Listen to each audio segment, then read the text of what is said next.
Akkam jirtu? Hundumti keessan nagaa. Har'as yaada ajaa'ibaa hundumti keessan keessatti of ilaaltan akkasuma immoo ittiin of ijaartan isiniif qabanneera. Isinis YouTube kana subscribe gochuudhaan viidiyoo kana immoo like gochuudhaan eegaluun dagatinaa. Sanyii filatamaa ta'e qofa facaasi. Guyyaa tokko yeroo roobni roobuuf firii gaariin ni biqila. Jireenyi keenya akkasi. Yeroo sochii qofa keessa darbitu gonkumaa waan guddattu fi gonkumaa firii waan godhatu hin fakkaatu. Garuu waan hunda caalu hojjetta. Sana booda gaafa tokko firiin ati dhaabde sun bishaan xiqqoo yeroo argatu akka gaariitti siif guddata. Biqiltuu caalaa immoo biqiluusaa caalaa immoo firii guddaa ni godhata. Kanaafuu waan hunda caalu hojjedhu. Sababni isaa yeroo sanyiin hunda caalu facaaftu firii gaariin ni guddata. Firii gaarii kanattis ni gammadda. Hamma dandeessutti gara fuulduraatti deemu irraa duubatti hin deebiin. Egaa akka dandeessu gara fuulduraatti yoo ati tattaaffatte hanqinni kee jaalala gooftaatiin ni guutama waan ta'eef, egaa gaafa ati guddaa yaaddu paaworiin sammuu keenyaa akkuma beektonni hedduun isaanii irratti walii galan sammuun keenya keessatti waan yaadne hunduma isaa akka humna maagineetii ofitti sassaabuu danda'an hin jedhan. Egaa inni kun akkasumaan jechama osoo hin ta'in sammuu keenya keessatti fakkeenyaaf namoonni sammuu isaanii keessatti maallaqa guddaa yaadan eessarraan akka fidan akkamitti akka argatan namoonni yaadan maallaqa kana akka argatan beekamaadha.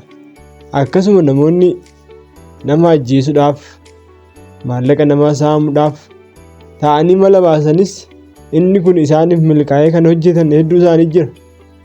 Akkasuma namoonni yakka adda addaa keessatti itti yaadanii sammuu isaaniitiin hojjetan wantoota hin barbaachifne hedduu isaanii sammuu keessatti karoorsan yeroo milkaa'ee fi ittiin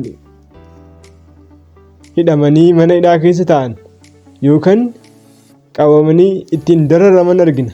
Kana jechuun isaan sammuu keenyan waan gaarii yoo hawwine waan gaarii, isa badaas yaadni keenya yoo ta'e isa badaa gara ofiitti harkisuu dandeettii humna maagineetii caalu waan qabuuf, egaa ati immoo an kana dhageesse an kana beektu sammuu keetii waan gaarii yaadi.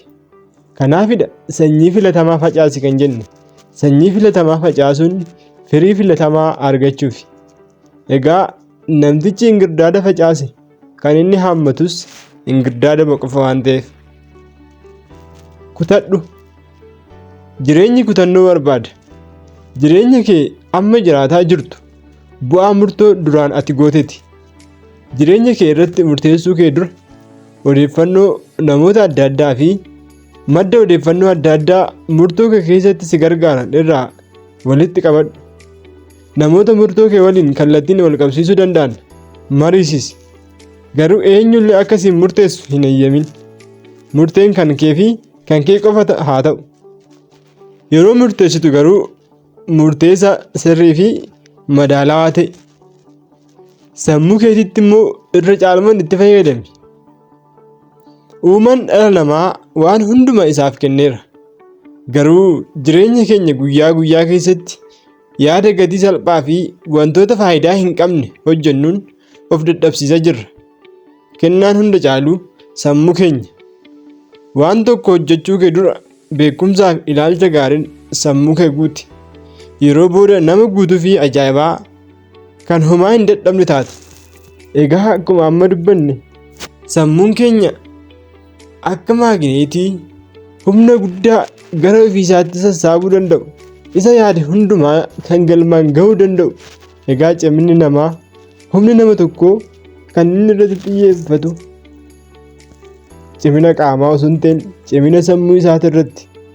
Fakkeenyaaf garaagarummaan arbaaf leenca gidduu jiru cimina humnaa osoo hin ta'in cimina sammuu xiinxalloo fi haala ittiin yaadu haala ittiin fakkeenyaaf leenci gaafa arba argu isa kana nyaata koon godhadha inni kun ciree kooti yookaan laaqana kooti jedhee yaada. Arbi yookaan sattawaan inni guddaan gaafa leenci argu garuu ni sodaata ni hollata har'a nyaatamuu fantaa jedha malee isa kana nan nyaadha ofirraa inni hogga jedhee inni yaadu. Kanaaf inni waan sodaateef leenca sana ofirraa dhooguu hin danda'u. Leenci immoo waan yaadeef garuu isa sana caccabsee nyaateet laaqana isaa qursee isa godhata. Egaa atis isa guddaa isa gaara fakkaatu kaayyoo kee egeree kee isa sammuu kee keessatti dhufe sammuun kee isa gaarii yoo yaade firii gaarii yoo facaaste waan kamuu gochuu waan danda'uuf sammuu keetitti fayyadami.